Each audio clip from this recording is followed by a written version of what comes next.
దయగలిగిన ప్రేమ కలిగిన పరలోకమందున్న మా కన్న తండ్రి, మీ ఉన్నతమైన ఘనమైన నామానికి స్తుతులు స్తోత్రములు చెల్లిస్తున్నాం తండ్రి.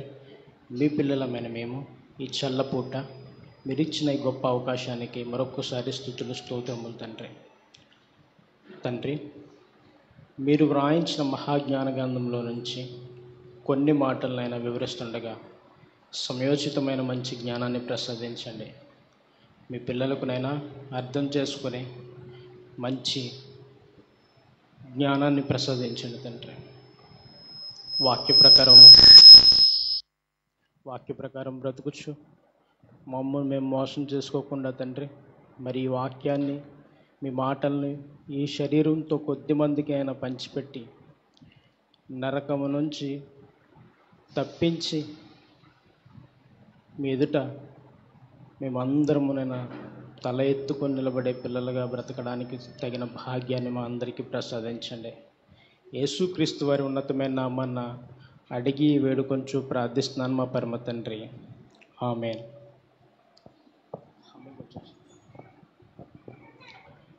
ప్రియులారా, లూకా సువార్త 16వ అధ్యాయము మనం అందరం బాగా చదువుకున్నదండి. లూకా సువార్త 16వ అధ్యాయము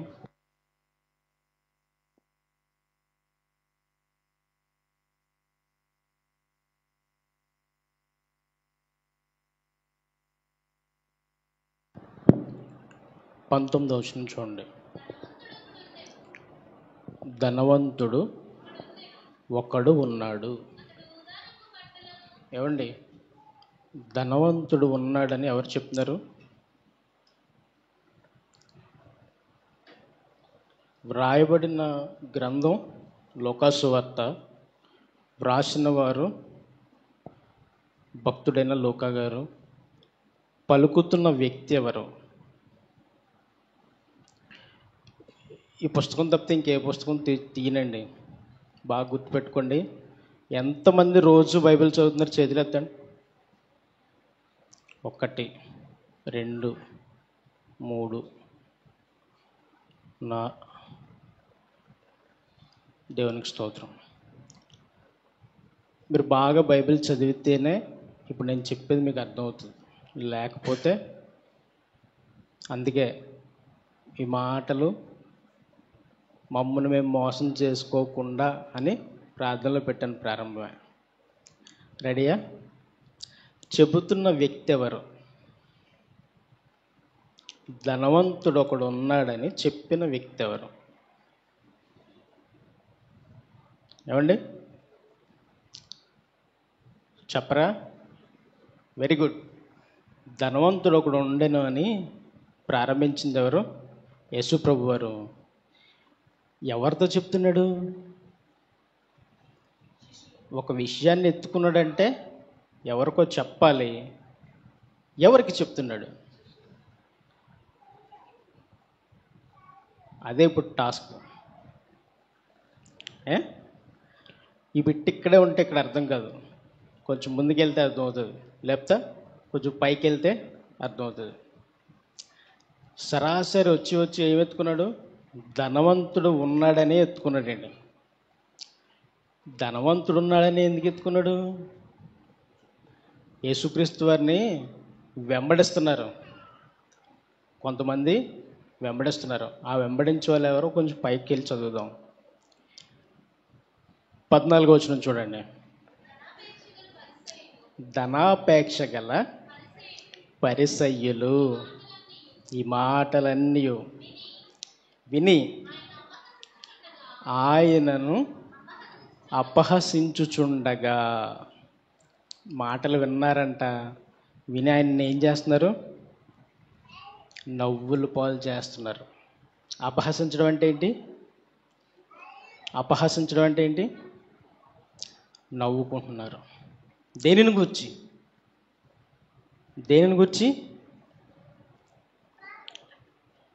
ధనాపేక్ష గల పరిసయ్యులు యేసు మాటలు విని నవ్వుకుంటున్నారు. ఈయనింతే ఇలాగే చెప్తాడని. పరిసయ్యులు అని రాయబడింది కదా. పరిసయ్యులు అంటే ఎవరు చెప్పాలి? పరిసయ్యులు అంటే యేసు క్రీస్తుకు మునుపటి కాలం లేదా యేసున్న కాలంలో ధర్మశాస్త్రాన్ని, కట్టడల్ని, న్యాయ విధుల్ని చక్కగా ఉపదేశించేవారు. ఎవరు చెప్తే నవ్వుతున్నారు ఇప్పుడు? ఎవరు చెప్తే అపహాస్యం చేస్తున్నారు? అంటే యేసుక్రీస్తు మాటలనే ఏం చేస్తారు ఇప్పుడు వీళ్ళు? దేని మీద ఉందంట అపేక్ష? ధనం మీద ఉంది. అందుకనండి ఎత్తి మరి కొట్టాడు దెబ్బ. ఏమన్నాడు? ధనవంతుడు ఒకడుండెను. ఇంతకాలం బైబిల్ చదివిన మనం ఇది ఏమనుకున్నాం? ఏదో ఆ ఇద్దరు సందర్భాన్ని ఎత్తి చూపించాడు అనుకున్నారు కదా మీరు కూడాని. నేను కూడా నిన్నటి వరకు అలాగే అనుకున్నాను. ఇందులో ఏదో ఉందన్న సంగతి డిబిటిహెచ్ ఫస్ట్ ఇయర్ రాసినప్పుడు పట్టుకున్నానండి. కొద్దిగా అర్థమైంది. ఆ తర్వాత ఇంకొంచెం అర్థమైంది. ఆ తర్వాత ఇంకొంచెం, అంటే పరీక్షలకి ఏమవుతుంది, కొద్దిగా అర్థమవుతుంది. ఇప్పుడు కూడా పూర్తిగా మీకేమి ఇప్పాను. టైం ఉన్నంత వరకు వెళ్తాను. ఎక్కడ ముగించేస్తే అక్కడ నుంచి నెక్స్ట్ పార్ట్ ఉంటుందని అర్థం. పూర్తిగా అయితే నేనేం చెప్పను, సమయం ఎందుకంటే మనకు కొద్దిగా. కాబట్టి మీరు కొంచెం షార్ప్గా ఉండడానికి ట్రై చేయండి. ఇప్పుడు చెప్పాడు, ఏమన్నాడు? ధనాపేక్ష గల పరిసయ్యులు ఇప్పుడు ఏం చేశారు? నవ్వారంట, అపహాస్యం చేశారంట. ఎందుకు? 13 చూడండి ఒకసారి. ఆయన ఏం చెప్పినా సరే కుండ బద్దలు కొడతాడండి. ఎవరి మీద కూడా జాలి దయ ఉండదు. చెప్పాడంటే ఖచ్చితం. చూడండి ఒకసారి. ఏ సేవకుడును, ఏంటి సేవకుడు అన్నాడంటే దేవుని పనిలో ఉన్నవారా కానివారా చెప్పలే. ఏ సేవకుడు అంటే ఆల్రెడీ వీళ్ళు ఏం చేస్తున్నారు? పని చేస్తున్నారు. అందుకని ఇందకలు రాయించాడు ఏంటి? ధనాపేక్ష గల పరిసయ్యులు అని. చదవండి ఇప్పుడు. ఏ సేవకుడును ఇద్దరు యజమానులను, ఏంటంట? ఇద్దరు యజమానులు అంటే ఇద్దరు వ్యక్తులకి లేదా ఇద్దరు అధికారులకి పూజ చెయ్యలేరు, సేవింపలేరు. అంటే ఏంటి? మ్రొక్కలేరు. తర్వాత వాడు ఒకరిని ద్వేషించి ఒకరిని ప్రేమించును, లేదా ఒకరిని అనుసరించి ఒకరిని తృణీకరించును. అదిగో ఇప్పుడండి ఏమన్నాడు? ఇప్పుడు మీరుంటే దేవుని వైపైనా ఉండండి, లేదా ధనం వైపైనా నిలబడండి. ఇద్దరు యజమానులు దేని వైపు ఉండలేరు? ఇద్దరు వైపు ఉండలేరు. ఉంటే దేవుని వైపైనా ఉండాలా, లేకపోతే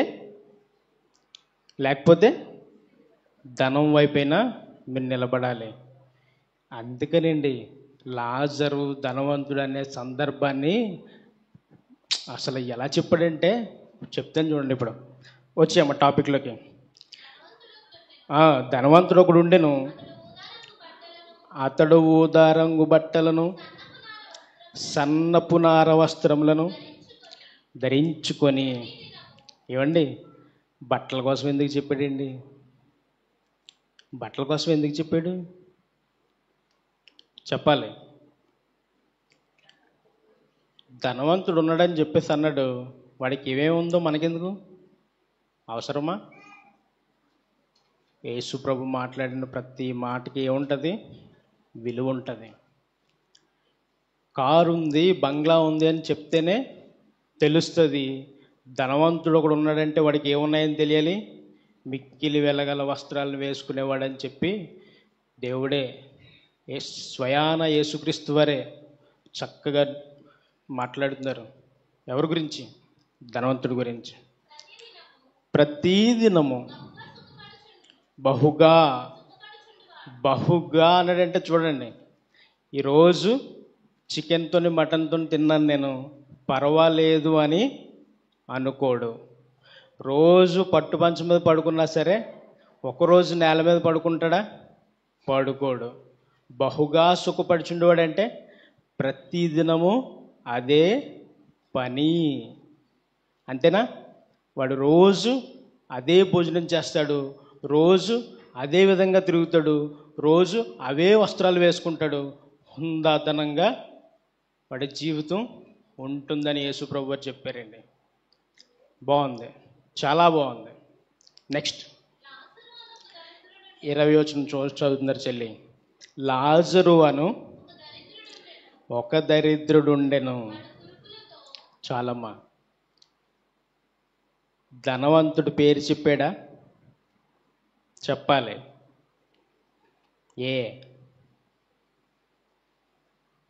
క్లాస్ అయిన తర్వాత అడగండి, ఎందుకు చెప్పలో చెప్తాను. దరిద్రుడిని పేరు చెప్పాడు. ఏం పేరు? లాజరు అనే దరిద్రుడు కూడా ఉన్నాడంట. ఏంటండి, ఒకళ్ళ పేరు చెప్పినోడు ఇంకోళ్ళ పేరు చెప్పలేడా? చెప్పుతాడా? చెప్పడా? యోహాను సువార్త 2వ అధ్యాయము 24వ వచనం. అయితే యేసు అందరినీ ఏమనుంది? అందరినీ ఎరిగినవాడు. ఆయనకి అందరూ తెలుసా? అందరూ తెలుసా తెలీదా? లాజరు పేరు చెప్పినోడు ధనవంతుడి పేరు ఎందుకు చెప్పలేదు? బైబిల్ ఇలా చదివితే అర్థమవుతుందండి, భలే ఉంటుందండి. అసలు మనం సరిగ్గా చదవక పట్టుకోలేకపోయాం నాడి. ఓకేనా? ఒకళ్ళ పేరు చెప్పాడు, ఇంకోళ్ళ పేరు సైలెంట్లో పెట్టేశాడు, మ్యూట్లోకి వెళ్ళిపోయింది. పేరు చెప్పలేదు. ఎందుకో తర్వాత చూసుకుందాం. వచ్చామా 16వ అధ్యాయంకి వచ్చాయి. లాజరు అని ఒక దరిద్రుడు ఉండెను, వాడు కురుపులతో నిండిన వాడై ధనవంతుడి ఇంట వాకిట పడి ఉండి. ఏమండి, మన ఇల్లు అనుకుందాం. ఇది మన ఇంటి దగ్గర ఎవరైనా దరిద్రుడు లేదా అడుక్కునే వ్యక్తి, కురుపులతో నిండినవాడు ఉంటే ఉంచుకుంటామా? నాయనా బాబు ఎదరికెళ్ళు అని చెప్తామా? చెప్పాలి. మన ఇంటి దగ్గర జరిగిన సందర్భం. మన ఇంటి దగ్గర నిలబడ్డాడండి, కురుపులు కారుతూ ఉన్నాయి, రక్తం కారుతూ ఉంది. అడుక్కునేవాడు, భిక్షగాడు, దరిద్రుడు. అంతే కదా? అంతే కదా? వచ్చి నిలబడ్డాడు. వెళ్ళిపో బాబు అట అని చెప్తామా? అక్కడే ఉండమని చెప్తామా? చెప్పాలి.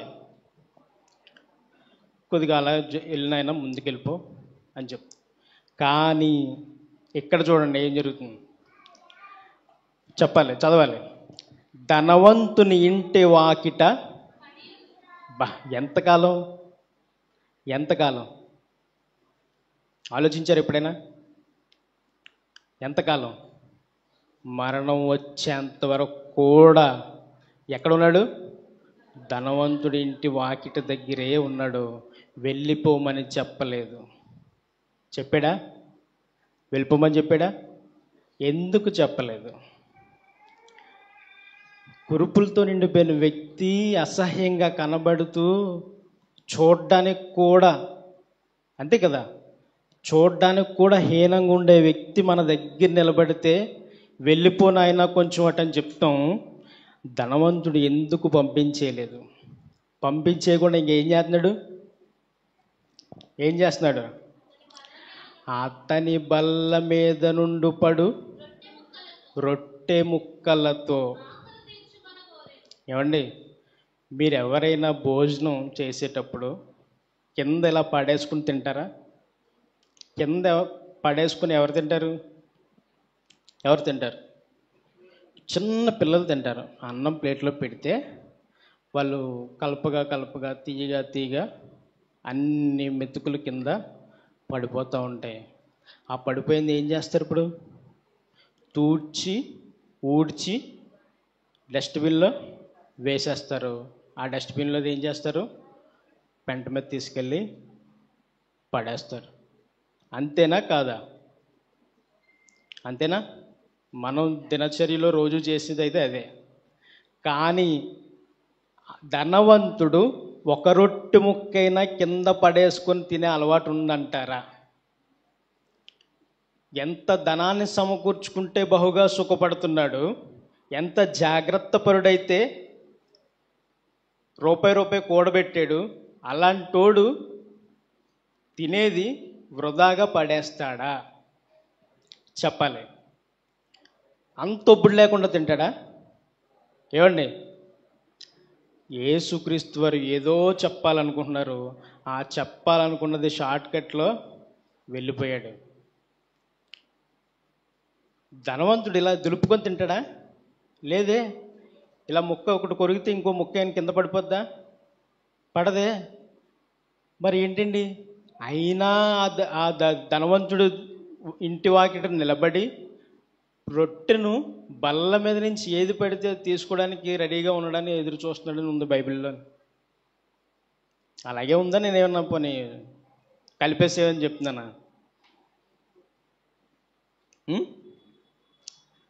ఆలోచించాలి. అతని బల్ల మీద నుండి పడు రొట్టె ముక్కలతో ఆకలి తీర్చుకోవడానికి ఎదురు చూస్తున్నాడు ఏంటండి? తీర్చుకొన గోరెను అంటే ఎదురు చూస్తున్నాడు. ఏమైనా దొరికితే ఇప్పుడు ఈ ధనవంతుడు పొరపాటుని కింద పడేసాడు అనుకుందాం. అది ఏం చేస్తాడు? తీసుకెళ్ళి డస్ట్బిన్లో వేసేస్తాడు. ఆ డస్ట్బిన్ ఏం చేస్తారు? బయట పడేస్తారు. ఆ బయట పడేసిన దగ్గర ఏముంటాయి రెడీగా? మీరు ఒక అన్నం తినేసి రాత్రి ఇలా ఏదైనా ఇసిరి చూడండి, కుక్కలు వస్తాయా రావా? ఆ కుక్కలు వచ్చి ఏం చేస్తున్నాయి? ఇక్కడ ఏం చేస్తున్నాయమ్మా? అంతేకాక కుక్కలు వచ్చి, అబ్బా ఏమండి, ఇప్పుడు ఈ ధనవంతుడి బల్ల మీద నుంచి పడే రొట్టె ముక్కలకి ఎవరెవరు ఎదురు చూస్తున్నారు? లాజరు అనే దరిద్రుడు, కుక్కలు కూడా ఎదురు చూస్తూనే ఉన్నాయి. ఈ కుక్కలు ఏం చేస్తున్నాయి? ఆవిడ పడేస్తాడో లేదో తెలియదు కానీ వచ్చి దరిద్రుడైన లాజరు కురుపుల్ని నాకుతున్నాయండి. చూసారా ఎంత బాధాకరమైన పరిస్థితి? మీకు ఇంకో విషయం చెప్తాను. ఇంటి ముంగటి నుంచి ఎందుకు వెళ్ళగొట్టలేదు తెలుసా? అసలు ఇంటి ముంగటి నుంచి ఎందుకు వెళ్ళగొట్టలేదు తెలుసా? ఆయన కూడా ఆయనతో పాటు సమకాలీనంగా బ్రతికిన వ్యక్తే. ఆయన దగ్గర కూడా ఒకప్పుడు ధనం ఉంది. ఆ ధనాన్ని అందరికీ పంచిపెట్టేసి ఏమైపోయాడు? దరిద్రుడైపోయాడు. ఏవండి ఎలా చెప్తున్నారండి అని అనుకుంటారా? ఈ దరిద్రుడు ఒక వ్యక్తిని సాదృశ్యంగా తీసుకున్నాడు. ఈ దరిద్రుడు ఒక వ్యక్తిని సాదృశ్యంగా తీసుకున్నాడు. ముందుకెళ్ళాక అర్థమవుతుంది మీకు. ఓకే, ఆ కుక్కలు వచ్చి ఏం చేస్తున్నాయి? ఇప్పుడు కురుపులు నాకేయండి. ఆహారం కోసం ఎదురు చూస్తుంటే ఆహారం దొరక్కపోగా ఇప్పుడు ఏం మిగిలింది? కుక్కలు వచ్చి కురుపులు నాకుతున్నాయి. తర్వాత చదవమ్మా. ఆ దరిద్రుడు చనిపోయి దేవదూతల చేత అబ్రహాము రొమ్మున ఆనుకుంటకు కొనుపోబడెను. ధనవంతుడు కూడా చనిపోయి పాతిపెట్టబడెను. అప్పుడు అతడు పాతాళంలో బాధపడుచు కన్నులెత్తి దూరం నుండి అబ్రహామును అతని రొమ్మును ఆనుకొని ఉన్న లాజరును చూచి పిలిచాడండి. ఈ బ్రతుకంతా దేనికోసం అంటే మనం ఎప్పటికైనా చనిపోతాము.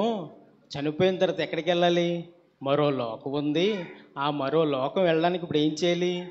భూమి మీద కష్టం అనుభవించాలని చెప్పి ఎవరు తెలుసుకున్నారు? లాజరు తెలుసుకున్నాడు. ధనవంతుడు కూడా చనిపోయాడు. ఇద్దరు ఒక ప్రాంతానికి వెళ్ళారు. ఇదంతా మీకు తెలిసిందే. వెళ్ళిన తర్వాత ఏం జరుగుతుంది? ఇప్పుడు లాజరు అనే దరిద్రుడు అబ్రహాం రొమ్మును ఆనుకుంటే ఈ ధనవంతుడు పేరు లేదు, అంతే ధనవంతుడే. ధనవంతుడు పిలుస్తున్నాడండి, తండ్రివైన అబ్రహామా, నాయందు కనికరపడి అండి వ్రేలి కొన ఇలా నీళ్ళలో ముంచి నాలుకను చల్లారిస్తే ఆ ఉన్న వేడిమికి వీడికి ఏమన్నా దాహం తీరుతుందా? దాహం తీరుతుందా? అక్కడ యాతన పడుచున్నానని రాశాడు కదా. అంటే లాజరు అబ్రహాం రొమ్మున అనుకున్నాడు, నేనేంటి ఇక్కడికి వచ్చేసాను. మంచి ఊదా రంగు బట్టలు ధరించాడు కదా, ఏమయ్యాడు? ఏమైంది ఇప్పుడు బ్రతుకు? ఇక్కడ ఉన్నప్పుడు శుభ్రంగా సుఖంగా హ్యాపీగా లైఫ్ని చక్కగా లీడ్ చేశాడు. ఎప్పటి వరకు? చనిపోయేంత వరకు.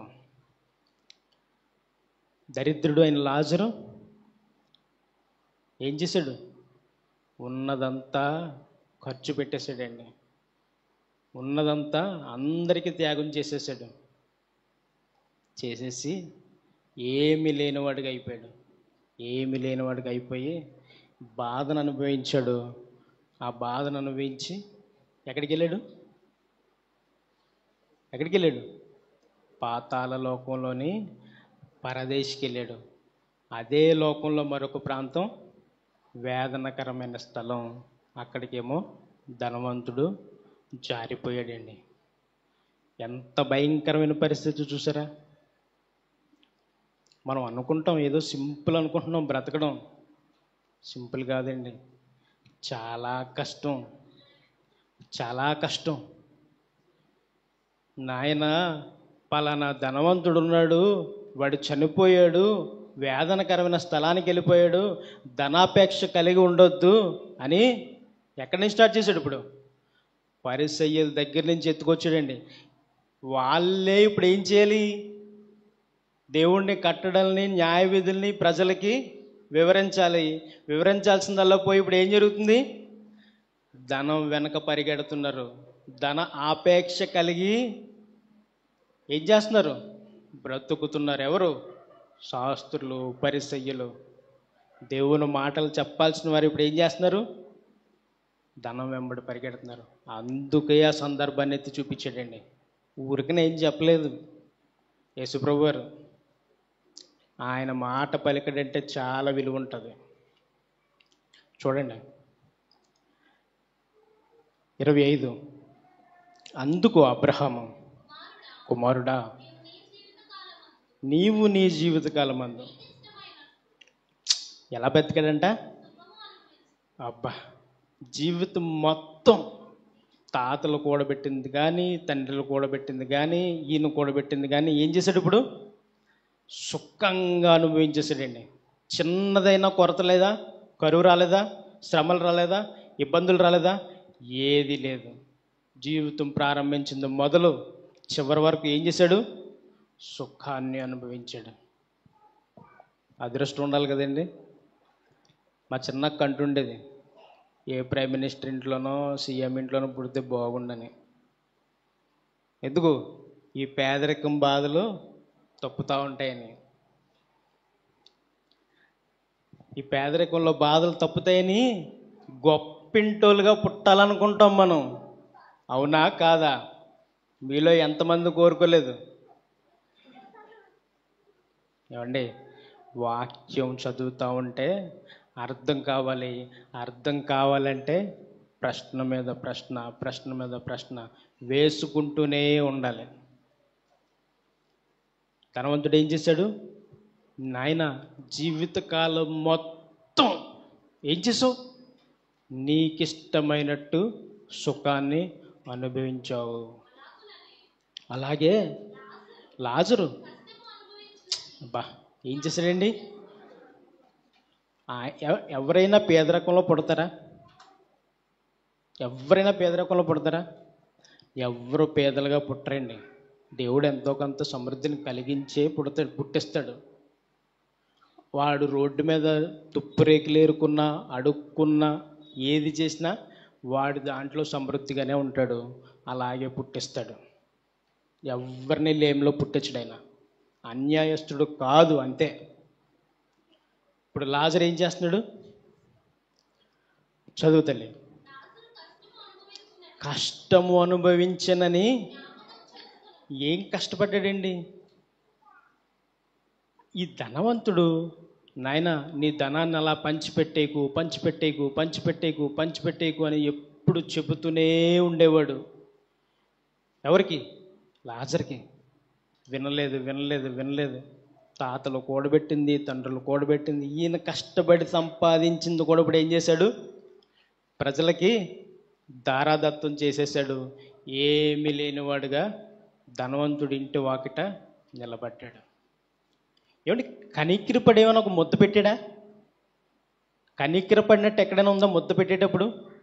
బల్ల మీద నుంచి పడితే ఆ బల్ల మీద నుంచి పడిన ఎంగిలి మెతుకులు తీసి బయట పాడేస్తే కడుపు నింపుకుందామని ఎదురు చూస్తున్నాడు. అంటే ఎంత దీనమైన పరిస్థితుల్లోకి వెళ్ళిపోయాడు. ఆలోచించండి. కష్టము అనుభవించనని జ్ఞాపకం చేసుకో. జీవితకాలం మొత్తం లాజరు ఏమయ్యాడు? కష్టపడ్డాడండి. జీవితం మొత్తం కష్టపడ్డా? జీవితం మొత్తం కష్టపడ్డాడు అండి. ఇదే సందర్భం మళ్ళీ ఇంకో చోట ఉంటుంది. హెబ్రీయులు రాసిన పత్రిక 11వ అధ్యాయంలో. హెబ్రీయులు రాసిన పత్రిక 11వ అధ్యాయము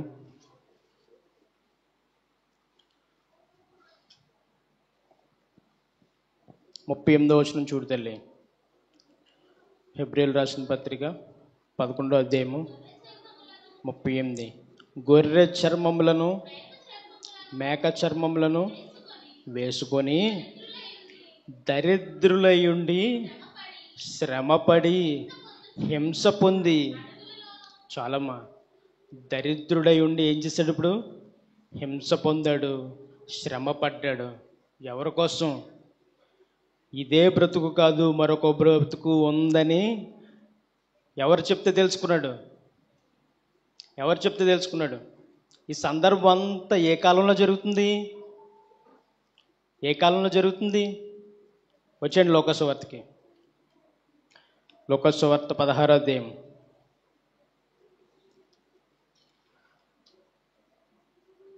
29 చూడు తల్లి.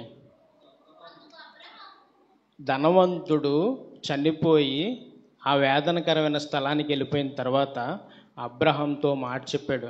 ఏంటంటే, నాయనా, నాకు ఇంకా 5 సహోదరులు ఉన్నారు, వారు కూడా ఈ వేదనకరమైన స్థలానికి రాకుండా లాజర్ని పంపించి కొంచెం ఈ వేదనలోంచి తప్పించు అన్నాడండి. లాజరు వెళ్తే చెప్తే వింటారా? లాజరు వెళ్ళి చెప్తే వింటారా అన్నదమ్ములు? ఏమండి, వింటారా? ఈయనే ఆ ఇంటి ముంగట పడి ఉన్నని చూసి మారలేదు, వినలేదు. మనసు మార్చుకుంటే చాలా కాలంలోనే వెళ్ళిపోయేవాడు. కానీ ఏం చేయలేదు, మారు మనస్సు రాలేదు. ఇప్పుడు వీళ్ళు తమ్ముళ్ళు వింటారా? వీళ్ళ అన్నలను సహోదరులు వీళ్ళకంటే డేంజర్గా ఉంటారు వాళ్ళు. అంతే కదా? ఏంటి? డబ్బు ధనం మీద ఏం జరుగుతుంది? ఇప్పుడు ప్రయాణం జరుగుతుంది. ధనవంతులు కదా, ధనం మీద ఏం జరుగుతుంది? ఇప్పుడు వాళ్ళ జీవనం మొత్తం ధనం మీద జరుగుతుంది. లాజరు వెళ్ళి చెప్తే వింటారా? అందుకనే అంటున్నాడు, అందుకు అబ్రహాము వారి యొద్ద ఎవరున్నారంట? మోషే ఉన్నాడు, ప్రవక్తలు ఉన్నారు. అంటే ఇప్పుడు ఈ ధనవంతుడు లాజరు ఏ కాలానికి సంబంధించిన వాళ్ళు? మోషే కాలానికి సంబంధించిన వాళ్ళు. మోషేయు ప్రవక్తలు అంటే ఏ ప్రవక్తలు వీళ్ళు? చెప్పాలి. చూద్దాం. మీకా గ్రంథం 6వ అధ్యాయము. మీకా గ్రంథం 6వ అధ్యాయము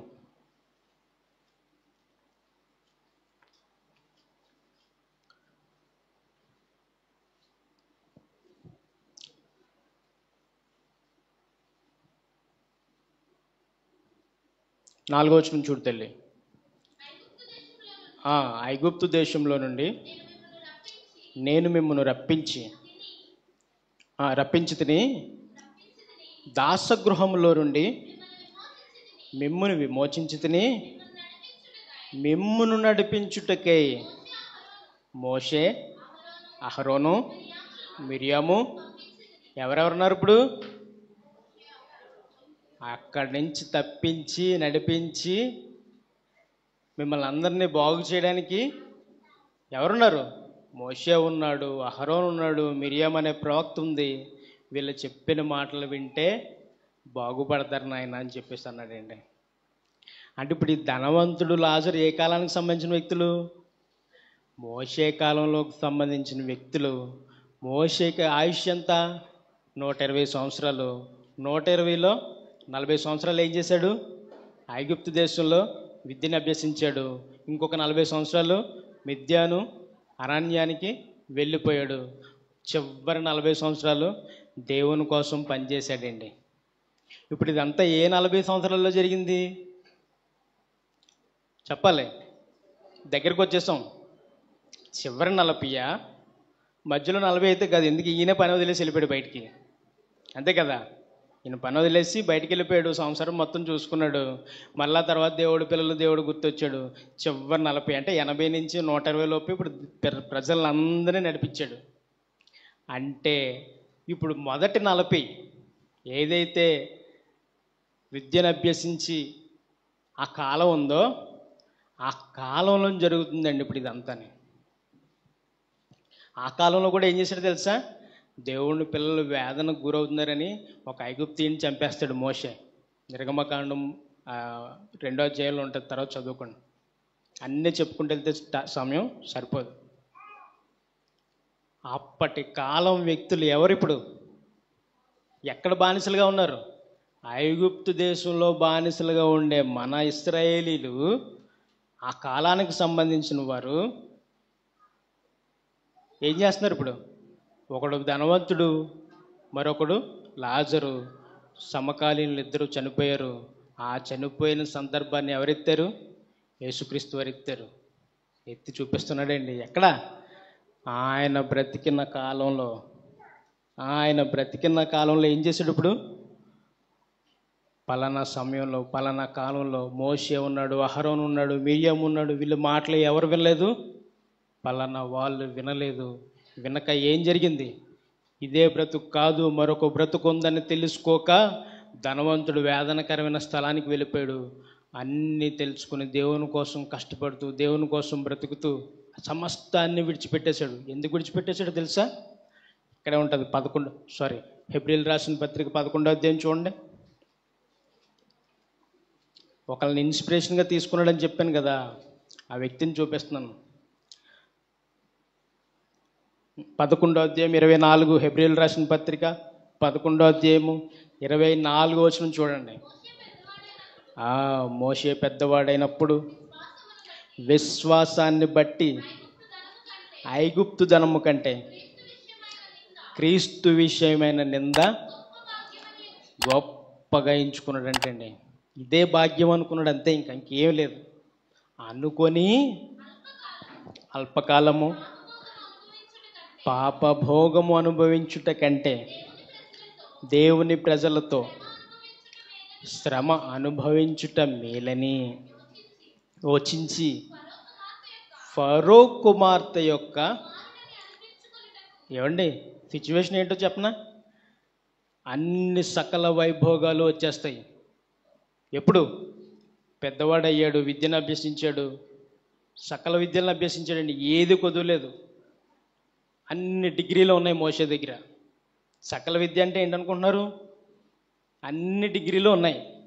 ఇందులో దీనికి లేదు అని చెప్పడానికి ఏం లేదు. అంత క్వాలిఫైడ్ అనమాట. ఓకేనా? ఆయనకి ఇప్పుడు ఏం కావాలి? క్రీస్తు విషయమైన నింద గొప్ప భాగ్యంగా ఎంచుకుంటున్నాడంట. దేనికి? అక్కడ ఫరో కుమార్తె యొక్క కుమారుడని అనిపించుకుంటే చాలు. ఏమొస్తాయి? భోగ భాగ్యాలన్నీ వచ్చేస్తాయి. వస్తాయా? రావా? వస్తాయి. ఏం చేశాడు? తృణీకరించాడు. దేని గురించి? విశ్వాసమును బట్టి. దేని బట్టి?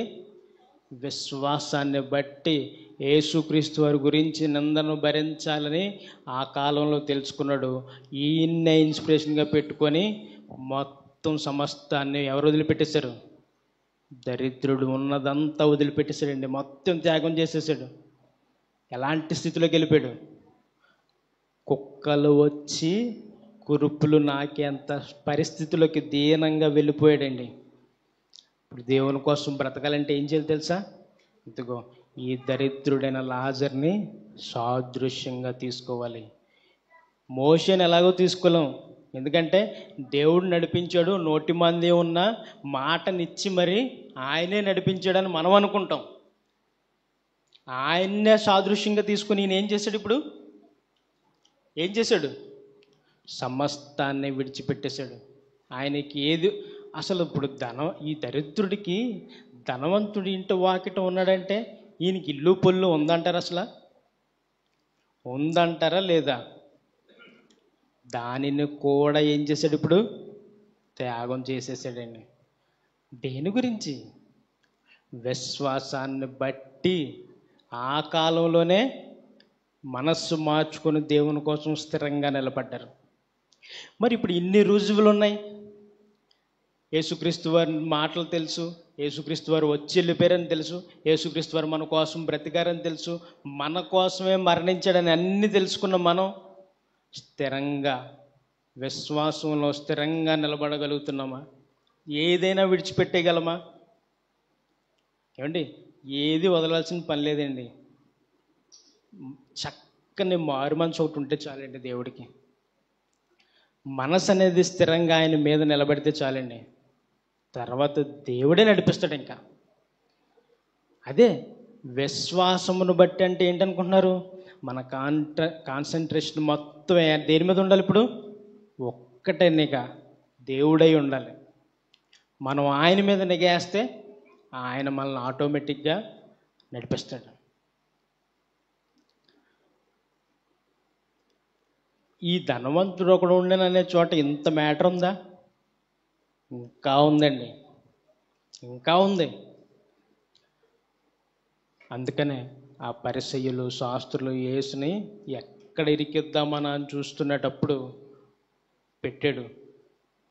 నాయన పాలానా సందర్భం మీకు ఈ విషయాలన్నీ ఎందుకు చెప్పాను అనుకుంటున్నారు? ఇప్పుడు ధనవంతుడి గురించి, లాజరు గురించి, పరిసయ్యుల గురించి. ఈ పరిసయ్యులు మోషే ప్రవక్త, మోషే శిష్యులు అని నమ్ముతారండి. ఎవరి మాట నమ్మరు, ఎవరి మాట నమ్మరు. అందుకు మీకు మాట చూపిస్తాను చూడండి. యోహాను సువార్త 5వ అధ్యాయం 45 చూడండి. యోహాను సువార్త 5వ అధ్యాయము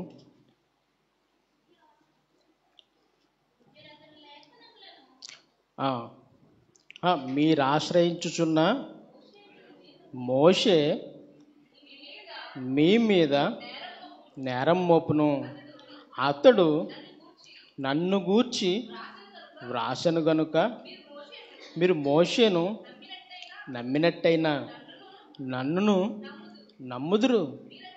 మీరు అతని లేఖనములను నమ్మని ఎడల నా మాటలు ఎలాగూ నమ్ముతారు? ఇప్పుడు వీళ్ళకి నమ్మకం ఎవరి మీద ఉంది? యేసుప్రభు మీద లేదు. యేసుప్రభు మీద ఉందా? లేదు, మోషే మీదే ఉందండి. అలా అయితే మోషే నా గురించి వ్రాసాడు, మీరు ఆయన మాటలు నమ్మితే నన్ను కూడా నమ్ముతారు, మీరు ఆయన మాటలు నమ్మలేకపోతే నన్ను కూడా నమ్మరని చెప్పేశాడు. ఇంకో మాట చూద్దాం. యోహాను సువార్త 9వ అధ్యాయం 28.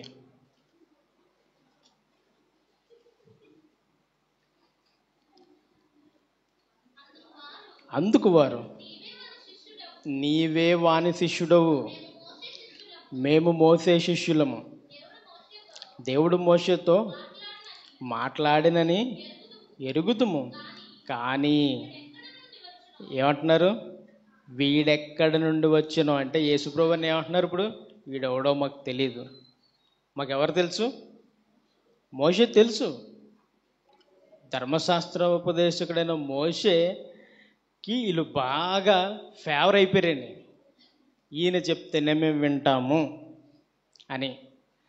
ఇప్పుడు వీళ్ళని కంట్రోల్ చేయాలా, ఇద్దరు పరిసయ్యులను కానీ ఈ శాస్త్రులను కానీ ఇప్పుడు ఏం చేయాలి? కంట్రోల్ చేయాలి. కంట్రోల్ చేయాలంటే ఇప్పుడు ఏం చేయాలి? వాక్యాన్ని మాత్రమే ఎత్తి చూపించాలి. అందుకనే ఆ కాలంలో జరిగిన లాజర్ని, ధనవంతుడిని బయట పెట్టాడు. బయటపెట్టి ఇప్పుడు ఏం చెప్పాడు? నాయన, ఇదే బ్రతుకు కాదు, మరొక బ్రతుకుంది. ఈ బ్రతుకు చేయి జారిపోయిందా, మరొక బ్రతుకులకు వెళ్ళిపోతావు. అది ఒకటి సుఖంగా ఉంటుంది, మరొకటి భయంకరంగా ఉంటుంది. అంతే కదండి. భూమి మీద సుఖపడుతూ బ్రతికితే ఇప్పుడు ఏమవ్వాలి? నిత్యం నిత్యం ఏం చేయాలి? వేదన పడుతూనే ఉండాలి. ఇక్కడ కష్టపడి, ఇక్కడ దేవుని కోసం శ్రమ పడితే కలకాలం సుఖం. అబ్రహాము రొమ్మున అనుకోవడం అంటే ఏంటనుకుంటున్నారు? అది ఆ ఫీలింగ్ని అనుభవిస్తే తెలుస్తుందండి, లేకపోతే తెలీదు. అదొకటి. అదే లోకసువార్త చూడండి, 16వ అధ్యాయము. ఆయన చనిపోయినప్పుడు ఏం జరుగుతుందో 22. ఆ దరిద్రుడు చనిపోయి దేవదూతల చేత అబ్రహాము రొమ్మున ఏంటి? ఆ దరిద్రుడు చనిపోయి ఎవరి చేతుల్లో వెళ్ళిపోతున్నాడు? ఇప్పుడు ఇంత బ్రతుకు బతికి మనం చచ్చిపోతే, దేవదూతలు రాకపోతే పరిస్థితి ఏంటి చూడండి. అంతేనా? విశ్వాసులు ప్రతిరోజు బైబిల్ చదువుతాం. కాలేజ్ ఆఫ్ బైబిల్ టెక్నాలజీ, ఇక రీసెర్చ్ సెంటర్లు కావచ్చు, ఇంకేదైనా కావచ్చు, మన దగ్గర కదా. ఇప్పుడు ఇంత బ్రతుకు బ్రతికి చనిపోతే ఎవరు కనబడాలి? ఎవరు కనబడాలి? దేవదూతలు కనబడాలి. ఒకవేళ కనబడకపోతే ధనవంతుడు ఉండే పరిస్థితుల్లోకి మనం కూడా వెళ్ళిపోతాం. దేవదూతలు కనపడ్డాయా, పండగ చేసుకోవడమే. ఒక్కటే డైలాగ్, ఇంకా పండగే. ఎందుకు? వెళ్ళిపోయి ఎక్కడుంటాం? అబ్రహాము రొమ్మున అనుకుంటకు కొనుక్కోబడతాం. ముందే చెప్పాడండి యేసుప్రభు వారు, నాయన నువ్వు చనిపోయావా, దేవదూతలు కనబడాలి. దేవదూతలు కనబడలేదా, అయిపోయింది ఇంక మటాష్. ఏమండి, ఇదంతా ఎవరికి చెప్పాడు? ఇప్పుడు ధనాపేక్ష కలిగిన పరిస్థితులకి బిట్లు బిట్లుగా మొత్తం చెప్పుకుంటే లేడండి. ఇద్దరిని చూపించాడు. ఆ ఇద్దరు బ్రతుకులు ఎలా ఉన్నాయో మీరే ఆలోచించకుండా వదిలేశాడు. విన్నారా? బాగుపడిపోతారు. అవునా కదా? యేసు మాట వింటే ఏమవుతుంది? వినుట వలన విశ్వాసం కలుగుతుంది. ఇదిగోండి ఇక్కడ బోర్డు పెట్టారు, వినుట క్రీస్తుని గూర్చిన మాట ఒక్కటే బలంగా పనిచేసేది. నమ్మాలి. ఎలా నమ్మాలి? విశ్వాసంతో నమ్మాలి. ఇదే బ్రతుకు కాదు, మరొక బ్రతుకుందని ఆ కాలంలో యేసు చెప్పాడు. ఎవరికి? పండితులైన పరిసయ్యులకి, శాస్త్రులకే పాఠం చెప్పాడు. ఇప్పుడు మనం ఏం చేయాలి? యేసు నిమిత్తం, దేవుని నిమిత్తం శ్రమలైనా, కష్టాలైనా, బాధలైనా ఇప్పుడు ఏం చేయాలి? విశ్వాసంతో స్థిరంగా నిలబడాలి. ఎప్పటి వరకు? దేవదూతలు కనబడేంత వరకును. అందరికీ అర్థమైన ఆలోచిస్తున్నాను. ఈ రోజుకి ఇంతటితో ముగిద్దాం. అందరికీ వందనాలు. తల్లవంచండి, ప్రార్థన చేసుకుందాం. ప్రేమ కలిగిన, దయ కలిగిన మా కన్న తండ్రి, మీ పిల్లలకి నాయన, మీ కుమారుడు ఆయన బ్రతికిన కాలంలో, మోషే బ్రతుకుతున్న కాలంలోని ఇద్దరు వ్యక్తులను చూపించి, ధనవంతుడు ఇలా బ్రతికాడు, దరిద్రుడు ఇలా బ్రతికాడని రుజువులు చూపించాడు తండ్రి. ఇంతకాలం అదొక కథ అనే అనుకొని బ్రతికేశారు క్రైస్తవ్యం. కథ కాదని, అది ఒక విషాద గాథని, మీకోసం స్థిర మనసుతో, విశ్వాసంతో బ్రతికితే మేము చేరుకునేది నెమ్మది పొందే స్థలానికని, మిమ్మల్ని ఆనుకోకుండా, మీ మీద విశ్వాసం లేకుండా ఎప్పటిలాగే మా బ్రతుకులు కొనసాగిస్తే వేదనకరమైన స్థలానికి వెళ్ళిపోతామని తండ్రి మీ మాటల ద్వారా మేము నేర్చుకున్నాం. మీ చిత్తమైతే, మీకు ఇష్టమైతే తండ్రి, మా తోటి సహోదరులందరికీనైనా ఇలాంటి మాటలు అనేకం మేము నేర్పించి అగ్నిలో నుండి లాగి రక్షించినట్టు వారినైనా మాటల చేత పట్టుకొని మీ ఎదుటనైనా మీరు మమ్మల్ని ఆకర్షించే సమయానికి ఒక ఆత్మని మీ ఎదుట నిలబెట్టగలిగే భాగ్యాన్ని మాకు అనుగ్రహించండి తండ్రి. మీరు ఇచ్చిన ఈ బాధ్యతను మేము నెరవేర్చడానికి తగిన భాగ్యాన్ని నాతో పాటు ఇక్కడ ఉన్న వారందరికీ దయచేయండి.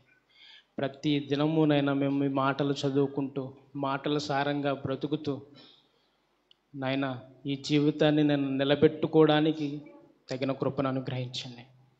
యేసుక్రీస్తు వారి ఉన్నతమైన నామమున అడిగి వేడుకొంచు ప్రార్థిస్తున్నాను మా పరమ తండ్రి. ఆమేన్. అమ్మా, అందరికీ వందనాలు.